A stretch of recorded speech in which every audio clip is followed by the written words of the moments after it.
لوگوں میں یہ تاثر بڑھ رہا ہے کہ ٹیکنالوجی کی وجہ سے انسانوں میں دوری پیدا ہو رہی ہے اور ہماری زندگیوں پر ٹیکنالوجی نے قبضہ کر لیا ہے. لیکن آج کے کلک میں ہم یہ دیکھیں گے کہ ٹیکنالوجی انسانوں کو ایک دوسرے کے قریب کیسے لا رہی ہے. تائیوان فیئر ٹریڈ کے ملازمین اس رپورٹ کی تحقیقات کر رہے ہیں جس میں کہا گیا ہے کہ سیمسنگ نے کچھ طالب علموں کو اپنی حریف کمپنی HTC کے بارے میں منفی رائے لکھنے کو کہا تھا. سیمسنگ تائیوان کے فیس بک صفحے نے اس واقعے کو مایوس کن قرار دیا ہے اور یہ بھی کہا ہے کہ وہ اس رائے کو اپنی مارکیٹنگ مہم میں استعمال نہیں کریں گے. ای ریڈر کے خالق کوبو نے ہائی ڈیفینیشن ای انک ڈسپلے لانچ کیا ہے. اس اورا HD کی خصوصیت یہ ہے کہ یہ اپنے حریفوں کے مقابلے میں زیادہ ہائی ڈیفینیشن ہے. اس کا فائدہ میگزین پڑھنے والوں کو ہے جو اس کی 6.8 انچ کی اسکرین پر اعلیٰ معیار کی تصویریں دیکھ سکتے ہیں. گوگل نے اپنے پروجیکٹ گلاس کے بارے میں مزید معلومات جاری کی ہیں.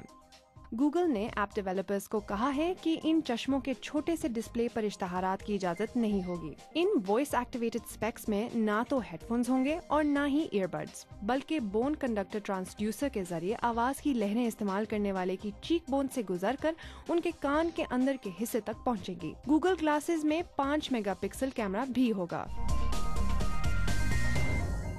بچپن سے ہم فلموں میں دیکھتے آئے ہیں کہ روبوٹس انسانوں کی جگہ لے لیتے ہیں، بلکہ کافی سائی فائی فلموں میں تو روبوٹس پوری دنیا پر چھا جاتے ہیں.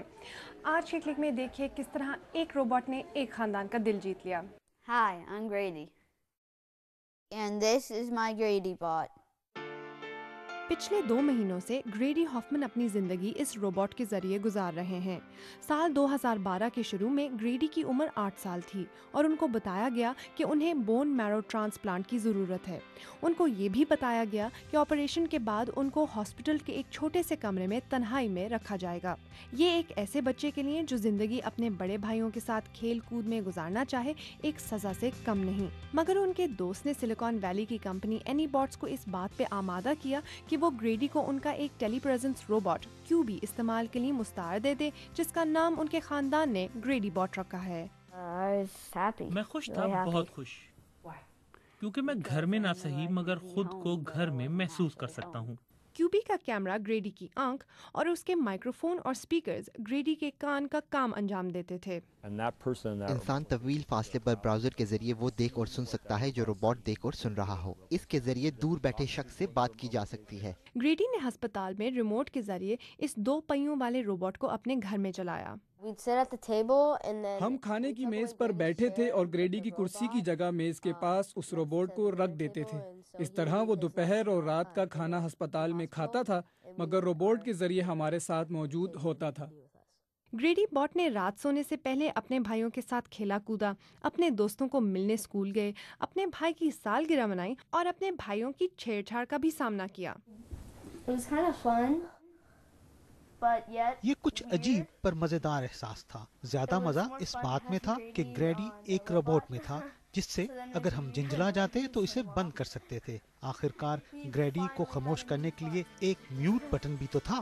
گو یہ اس بات کو مذاق میں لے رہے تھے مگر ہافمین خاندان خصوصاً والدہ ایمی جانتی تھیں کہ گریڈی باٹ کٹھن وقت میں ایک روشنی کی کرن تھا. یہ رابطے میں رہنے کا ایک اچھا ذریعہ تھا. میرا خیال ہے جب آپ ٹرانسپلانٹ جیسے طویل عمل سے گزر رہے ہوں تو انسانی رابطے کی طاقت صحت یابی کے لیے نہایت اہم ہوتی ہے.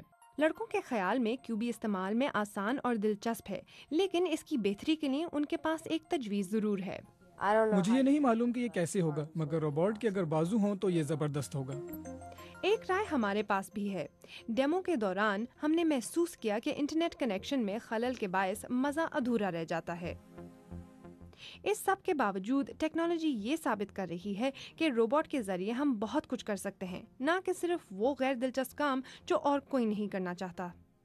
روبوٹک ٹیلی پریزنس کی مانگ میں اضافہ ہو رہا ہے اور اس کے بہت سے عملی فوائد ہیں. مثلاً اس کے ذریعے ڈاکٹرز مریضوں کا گھر پر علاج کر سکتے ہیں. طالب علم اس کے ذریعے فاصلوں کے باوجود اپنا درس و تدریس کا کام جاری رکھ سکتے ہیں. ملازمین سفر کے اخراجات کو بچا سکتے ہیں اور روبوٹ کے ذریعے دفتری ساتھیوں سے میٹنگز اور تبادلہ خیال کر سکتے ہیں. جیسا کہ روبوٹک ٹیلی پریزنس ٹیکنالوجی کی دنیا میں ایک جدید اضافہ ہے اس لیے اس کے فوائد کے ساتھ ساتھ کچھ کمزوریاں بھی ہیں. مثلاً QB کے قد کو ہاتھ سے بدلنا ہوتا ہے اور یہ ایک بنیادی رکاوٹ یعنی سیڑھیوں کو عبور نہیں کر سکتا. اور سب سے بڑھ کر یہ کہ یہ جیب پر بھاری پڑتا ہے. اس کی قیمت $10,000 ہے.